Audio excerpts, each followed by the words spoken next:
হাঁটুতে বাত বা অস্টিওআর্থ্রাইটিস হলে কি হাঁটু বদলে দেওয়া বা টোটাল নি রিপ্লেসমেন্টই একমাত্র চিকিৎসা? আসলে কিন্তু সেরকম নয়।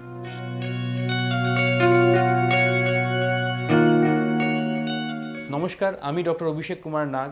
আমি রেমিডিয়া পেন রিলিফ ক্লিনিকে ব্যথা বিশেষজ্ঞ। হাঁটুতে অস্টিওআর্থ্রাইটিস হলে মূলত তিনটে জিনিস হয়। প্রথম হচ্ছে হাঁটুর যে জয়েন্ট, তার যে গ্যাপ, তার মধ্যে একটা জেলির মতো পদার্থ থাকে।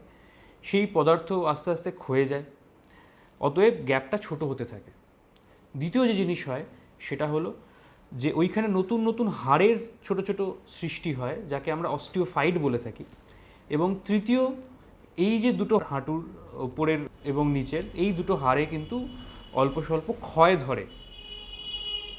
এই তিনটে জিনিসই আমরা এক্স রের মাধ্যমে দেখতে পাই। এই এক্স রের ওপর ভিত্তি করে আমরা রোগীকে পাঁচটি মূলত ভাগে ভাগ করে থাকি।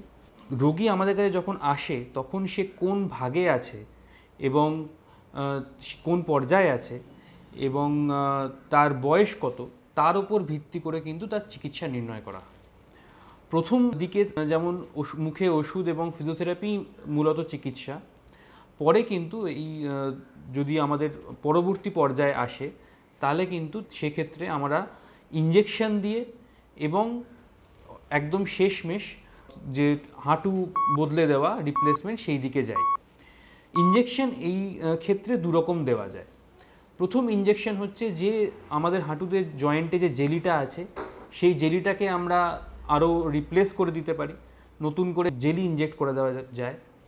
আর দ্বিতীয় যে টাইপের ইঞ্জেকশন দেওয়া যায় তাকে আমরা বলি রিজেনারেটিভ থেরাপি।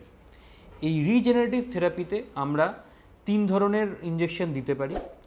প্রথম যে ইঞ্জেকশন রিজেনারেটিভ থেরাপি, তাকে আমরা বলি হচ্ছে গিয়ে প্লেটলেট রিচ প্লাজমা এই থেরাপি, বা তার বদলে আমরা দিতে পারি গ্রোথ ফ্যাক্টর কনসেন্ট্রেট জিএফসি, এবং শেষমেশ এখানে আমরা ডেক্সট্রোপ্রোলো ওজোন বলে একটি থেরাপি দিতে পারি।